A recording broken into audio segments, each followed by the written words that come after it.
आप देख रहे हैं डॉन न्यूज़ में का मेज़बान Abdul Gaffar. T20 world cup के साथ हम हाजिर हैं जनाब। और यकीनी तौर पर कल होने वाले मैचेस, आज जो मैच है, कल होने वाला मैच है, इसमें हम तफसीली बात करेंगे। और हमने देखा जनाब कि टूर्नामेंट का शतल सबसे बेस्ट मैच हुआ साउथ अफ्रीका वर्सेस इंग्लैंड, जिसके अंदर लग नहीं रहा था आखिरी 3-4 ओवर तक कि पलड़ा किसका भारी है, बहुत सीसा होता रहा। Here you go the summary of the match. South Africa ने बनाए जनाब 163 रन 6 विकेटों के नुकसान पर। एक मरतबा फिर क्विंटन डिकॉक की बड़ी इंपैक्टफुल इनिंग।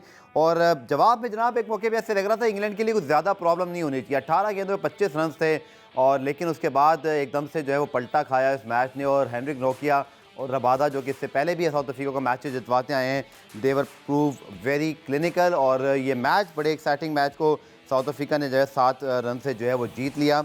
और उसके बाद जी अगर हम देखें तो जो दूसरा मैच हुआ उसमें यूएसए ने 128 रन बनाए और वेस्ट इंडीज़ ने बआसानी 130 रन पर एक विकेट बनाकर ये ना सिर्फ मैच जीता, बल्कि जो मेरी प्रेडिक्शन थी कल इस शो में फैसल के साथ, उसको बुरी तरह भी क्लीन बोल्ड कर दिया। और वेस्ट इंडीज़ मतलब पहले मेरी तवक्कुआत पूरा नहीं उतरे और आज यूएसए ने मुझे मायूस कर दिया। लेकिन बात जी मैच समझिए आपके सामने 128 रन सिर्फ बनाए और यकीन तौर पर ऐसे लगा जैसे कोई मैच ही नहीं था दोनों टीमों का। वेस्ट इंडीज़ अपनी होम ग्राउंड पर बहुत पावरफुल उनका जो है वो कमबैक हुआ और बहुत ही जो है वो एक मैं समझता हूँ इंपॉर्टेंट कामयाबी थी, जो कि उनको सुपर 8 में एक मच नीडेड वन थी ताकि वो सेमीफाइनल में जा सकें। इन दोनों मैचों से बात करेंगे। और जनाब आज है बांग्लादेश इंडिया का मैच, इसके ऊपर भी बात करेंगे। और उसकी तरह मेरे साथ मौजूद हैं फैसल इलियास। फैसल, यकीनी तौर पर अभी हम ऑफ ब्रेक से पहले भी बात कर रहे थे ब्रेक पे कि ज़बरदस्त मैच हुआ साउथ अफ्रीका इंग्लैंड का। और ये एक्सपेक्टेड था कि दोनों टीमें जिस तरह की हैं एक बड़ा क्लोज मैच होगा। 12-12 मैंने कल आपको बताए थे, now 13 South Africa 12 England, as expected a fine thriller.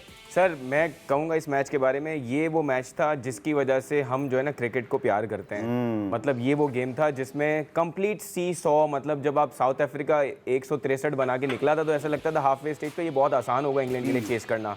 लेकिन साउथ अफ्रीका की बैटिंग को अगर आप एनालाइज करें तो बटलर ने भी अपने पोस्ट मैच में कहा कि सबसे बड़ा जो डिफरेंस था ना वो क्विंटन डिकॉक की इनिंग थी। और एक और इंपॉर्टेंट बात कही उन्होंने कि best time to score runs was in the power plays. आपने देखा जैसे ही बॉल पुराना हुआ है तो बॉल पे रन करना मुश्किल हो गया। So outstanding batting by Quinton de Kock and he took the chances in the beginning and which eventually prove to be worthwhile, because उसी की बेसिस पे साउथ अफ्रीका वो रन्स कर सका और उसके बाद वो मैच जीत सका।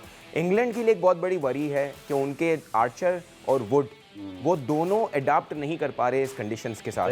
वुड को छुपा के रखा बटलर ने शुरू में, 10 ओवर के बाद उनको लेके आए। आर्चर को भी उनको कहीं कहीं छुपाना पड़ा। लेकिन outstanding match for South Africa, it's going to give them a lot of confidence in the tournament. The only thing that we expect from South Africa is not to line up to choke in the big match, लेकिन this game was outstanding for South Africa. और जो seesaw था ना match में, I watch this match completely, एक एक ball मैंने देखी। And most importantly the kind of fielding that South Africa is putting up, no doubt, उसके जैसी फील्डिंग का स्टैंडर्ड कल ओवरऑल बहुत जबरदस्त। देखिए माकरम बांग्लादेश के अगेंस्ट जो उन्होंने कैच लिया वो कैच उनको मैच जिताया। कल उन्होंने आखिरी ओवर में ब्रूक का जो कैच लिया, देखें वो ब्रूक अगर खड़े रहते तो ये मैच निकल जाता। सो माकरम चाहे वो इतने रन नहीं कर रहे, लेकिन as a captain the way he is been fielding is outstanding. And when you compare it with Pakistan, I mean where are we in this world? आपको लगता है कि माकरम जैसी कीपिंग कर रहे हैं वैसी बाबर कर सकते हैं कीपिंग? नहीं कर सकते उस तरह की फील्डिंग। बिल्कुल। So we have to see that we have left so much behind in this form of cricket. रोज ना मुझे मेरे और हम सबके दुख जो है वो ताज़ा कर देते हैं यार। हाँ करते हैं क्योंकि हम अपने क्रिकेट को ये देखते हैं कि हम फिर कहाँ स्टैंड करते हैं। But the one very important thing to talk about, 6 out of 6 for South Africa in this world cup right now. और कल ग्राउंड में जब हम मैच देख रहे थे तो वाका भी लगा हुआ था। और फुटबॉल, वैसे फुटबॉल पे भी हम बात करेंगे आखिर में। लेकिन क्या हम कह सकते थे this time for Africa, South Africa जिसकी बात कर रहे हैं, the chokers, the giants of the game, but somehow they find a way to manage to lose semifinals and knockout matches. But this time around जब Rabada, नोकिया जैसे fast ball आ गए हैं, वैसे आई थिंक कुछ हम उम्मीद रखें कि इस बार ये जाएंगे ऑल द वे। सर आप यकीन करें, मैंने अभी अपनी बातों में यही कहा कि उम्मीद करते हैं कि वो खुद को चोक करने के लिए लाइनअप ना कर रहे हो। लेकिन जिस तरह की, देखिए कल उन्होंने प्रूव किया कि cricket is a team game. लेकिन जिस तरह आप केशव महाराज की बॉलिंग देखें यार, जिस तरह उन्होंने बेयरस्टो को लाइनअप किया, बिकॉज जहां उन्होंने बेयरस्टो को आउट किया ना, आपको पता है पिछले मैच में जो वेस्ट इंडीज के अगेंस्ट जीते थे बेयरस्टो ने ही रन किए थे, वो बिल्कुल ही कमर तोड़ बॉलिंग थी जो केशव महाराज ने की। अगेन अगर आप कल के दोनों मैचेस देखें केशव महाराज की बॉलिंग देखें, फिर अगले मैच को जब आप एनालाइज करेंगे रॉस्टन चेस की बॉलिंग देखें जो man of the match performance थी। सो अगर इस गेम में, साउथ अफ्रीका वाले गेम में अगर 2 मैन ऑफ द मैच होते ना, तो मैं दूसरा man of the match Keshav Maharaj को देता। जिस तरह उन्होंने पिच को यूटिलाइज किया, और उस वक्त कमेंटेटर्स ने ये मेंशन भी किया कि ये टेस्ट के माइंडसेट का बॉलर है, इसलिए ये पिच को समझ रहा है और उसके हिसाब से बॉलिंग बिल्कुल स्लोअर वंस करा रहे थे, और उन्होंने कंप्लीटली सेटअप किया बेयरस्टो को। So this is something that is lacking again in Pakistan team. आप देखिए इंडिया की हमने कल भी बात की थी, जिस तरह वो कुलदीप यादव को खिलाया उन्होंने, वो भी टेस्ट मैच वाले फॉर्मेट वाले बॉलर अपने आप को प्लेइंग 11 और सर कौन अडॉप्ट करेगा जिसको लॉन्गर फॉर्मेट का होगा। दूसरा साउथ अफ्रीका की बॉलिंग की तरफ से अगर आप देखें, कल उन्होंने एक बार्टमैन प्लेयर को खिलाया उन्होंने, ये इनकी टेस्ट मैच टीम में सेलेक्ट हुआ हुआ बॉलर था जिसको माकरम लेके आए हैं। इन्होंने फर्स्ट 2 ओवर्स में सिर्फ 6 रन कंसीड किए। बिल्कुल उन्होंने बिल्कुल मिडिल ओवर बाद में कवर में बाद में उनको बहुत मार पड़ गई, एक कवर में काफी रन पड़ गए, 21 आ गए, 3 ओवर में 31 दिए, लेकिन फर्स्ट ओवर में उन्होंने फर्स्ट 2 ओवर्स में सिर्फ 6 रन दिए थे। बिल्कुल ठीक। So complete performance from South Africa, and उम्मीद है कि इस बार वो चोक ना करें, because we want them to win matches. अच्छा, I want one resolution in this world cup right now कि please Quinton de Kock keep playing international cricket, because test cricket छोड़ चुके हैं। ये इनका लास्ट है T20 वर्ल्ड कप है, इसके बाद शायद ये मुझे नहीं लगता कि इनका क्या प्लान था, क्योंकि ज़्यादा आपको पता है, तो केन विलियमसन ने भी वही चीज़ अडॉप्ट कर ली कि वो भी सेंटर कॉन्ट्रैक्ट नहीं ले रहे, फिर गोसन भी कर रहे हैं, ट्रेंट बोल्ट पहले कर चुके हैं। But I think Quinton de Kock is one of the very underrated player.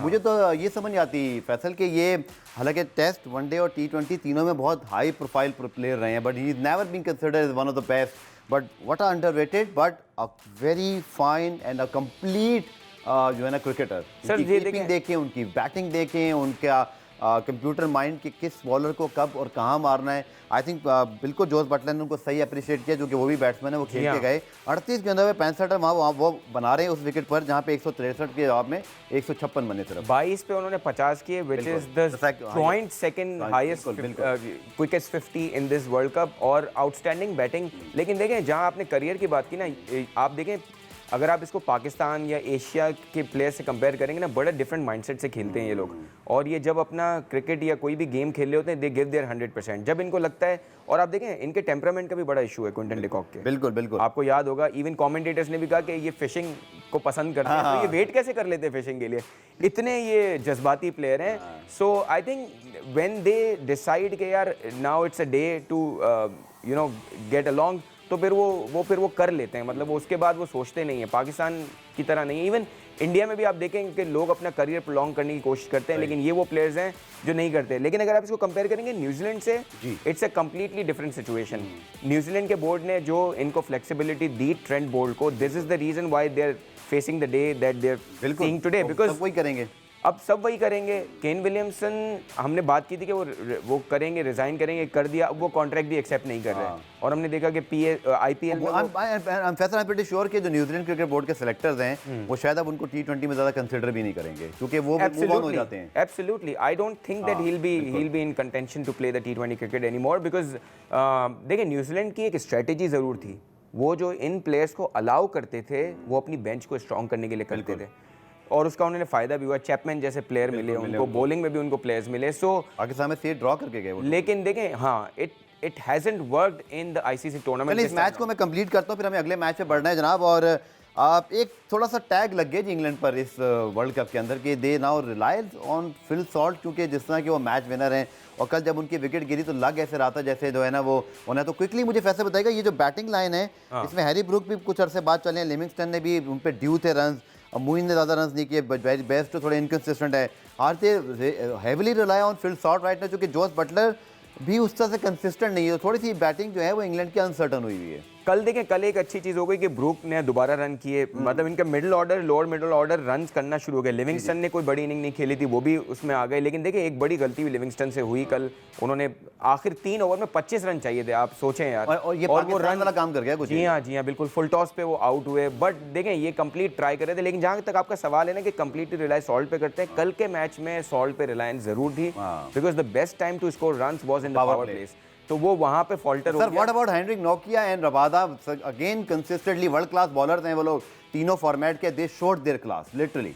And also when bowlers were struggling with extreme pace, वहाँ पे ये दोनों ने अच्छा किया, बिकॉज देखें वुड और आर्चर स्ट्रगल कर रहे थे, जहाँ पेस मिलता था वहाँ मिलर और डिकॉक ने छोड़ा नहीं उनको। आर्चर के पहले ओवर में 21 रन मारे थे डिकॉक ने। So you are absolutely right, these two bowlers have shown their class. और उन्होंने देखें अगेन इन कंडीशंस में वही बॉलर कामयाब है जो अडाप्ट करेगा, बिल्कुल जो कंडीशंस को अडाप्ट करेगा, जिसको पता होगा कि यार जब डिकॉक आ रहे हैं आप उनको अपनी शॉर्टर बाउंड्री वाली पे दे रहे हैं, सो ये गलतियां हुई करेंगी। चलिए जी, इस मैच पे हमने बात कर ली, उसके बाद बात करेंगे यूएसए वर्सेस वेस्ट इंडीज, और एक एकतरफा मैच हुआ, उसके बाद फिर आज भी एक ज़बरदस्त मैच होना है इंडिया बांग्लादेश का। मिलते हैं short commercial break.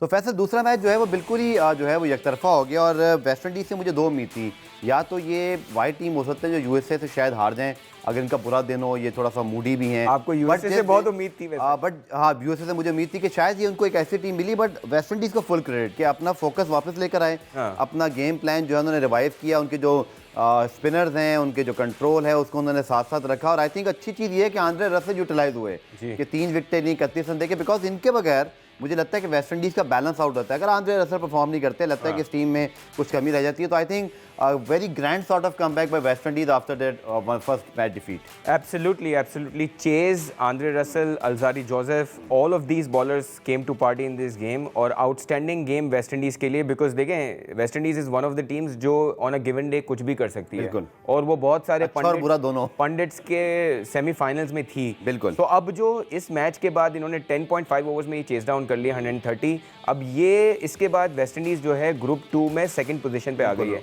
England is on a third position. Look at the run rate, 1 absolute 2 plus something. या बिल्कुल 2 प्लस समथिंग इनका रन रेट हो गया है, इंग्लैंड से ऊपर आ गए।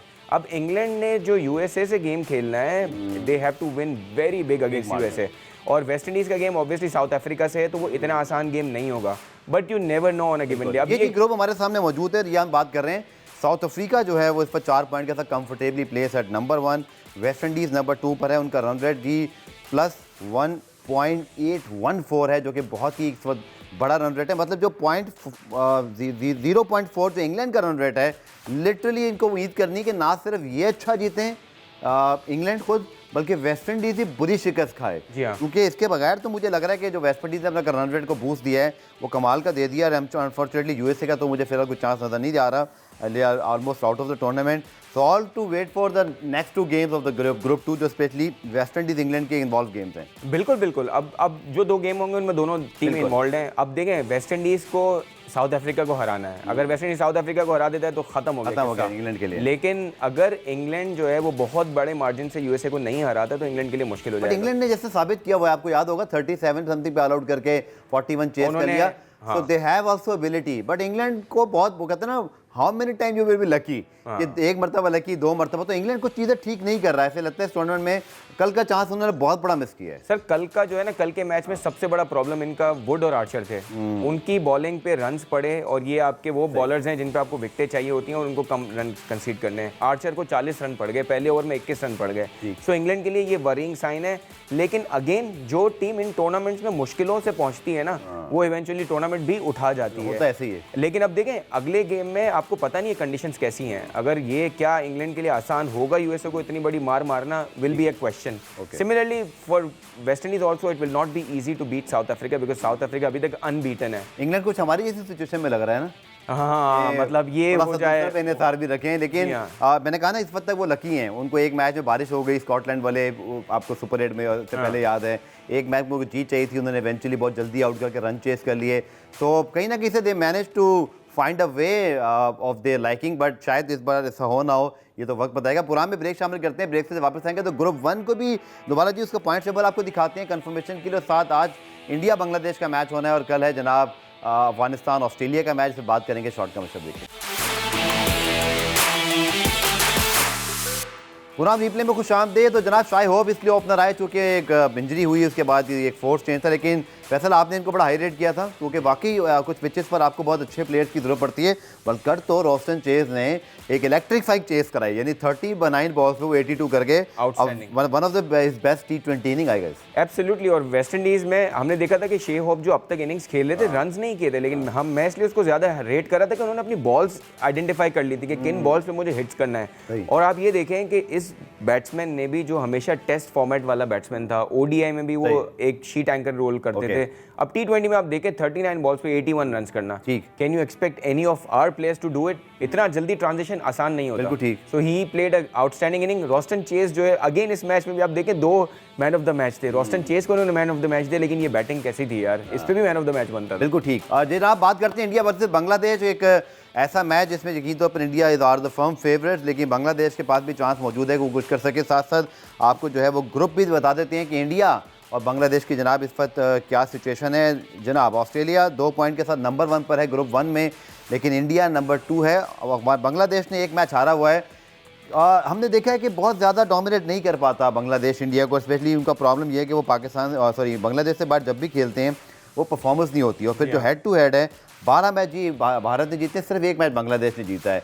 तो आपको वही सिचुएशन लगती है या आप समझते हैं नहीं कुछ ऐसा हो सकता है कि मे बी कि बांग्लादेश को सरप्राइज करे? How you see this Bangladesh India match right? यार बड़ा अनफॉर्चुनेट है कि इंडिया के अगेंस्ट बांग्लादेश हो गया, पाकिस्तान हो गया, अफगानिस्तान हो गया, इन तीनों के इतने डिस्मल रिकॉर्ड्स हैं आईसीसी टूर्नामेंट्स में कि वो मैच स्टार्ट होने से पहले ही इंडिया फेवरेट होता है। सही बात है, वही किसी मैं भी कह रहा हूं। सिचुएशन से इंडिया जीत जाता है। और अगेन इस गेम में भी India will be the favourites. लेकिन मुझे लगता है कि आज Bangladesh is going to give a tough time, because उनको पता है कि आज मेक इट और ब्रेक इट है। वो पहला मैच ऑस्ट्रेलिया से हार चुके हैं, अगर ये मैच हारते हैं तो they will be out of the tournament. और आप देखें, अब ये दोनों टीमें, अफगानिस्तान का अगला मैच है ऑस्ट्रेलिया से है कल सुबह। अफगानिस्तान और बांग्लादेश के लिए ये मैचेस जीतना ज़रूरी है। If they do not win these matches तो आपका ये ग्रुप 1 जो है वो क्लैरिफाई हो जाएगा कि उसमें इंडिया और ऑस्ट्रेलिया ऊपर जा रहे हैं। बिल्कुल। तो ये आज बांग्लादेश को एक फ़ायदा है। मैं फिर ब्रेक ले रहा हूँ। ओके, लास्ट मैच भी इसी ग्राउंड पे खेला था, वहाँ 140 for 8 किए थे और फिर बहुत आसानी से ऑस्ट्रेलिया ने चेस के लिए। तो शायद अब कुछ अपने उस परफॉर्मेंस से सीखें, चूँकि फ़ायदा ये है कि ये खेल चुके हैं इस ग्राउंड पर इससे पहले। सर मैंने ये देखा है, अभी अब जो साउथ अफ्रीका इंग्लैंड का मैच हुआ था उस पर इंग्लैंड को यही एडवांटेज था, उन्होंने वेस्ट इंडीज को वहाँ पे हराया था। लेकिन कल जो है वो एक और पिच यूज हुई थी जो काफी स्लो थी। सिमिलरली यहाँ पे डिपेंड ये करता है कि आप अपने आप को एडजस्ट कैसे करते हैं एज अ प्रोफेशनल, चाहे आप पहले खेले हैं या नहीं खेले। But India favourite for today? Absolutely. चलें, ब्रेक में ले रहा हूँ, ब्रेक से वापस आएंगे तो कल के मैच पर हम प्रेडिक्शन भी लेते हैं, क्विक एनालिसिस, उसके बाद यूरो का थोड़ा सा मैचेस थे, आपको थोड़ा सा एक प्रीव्यू देंगे शॉर्ट कमर्शियल ब्रेक के बाद।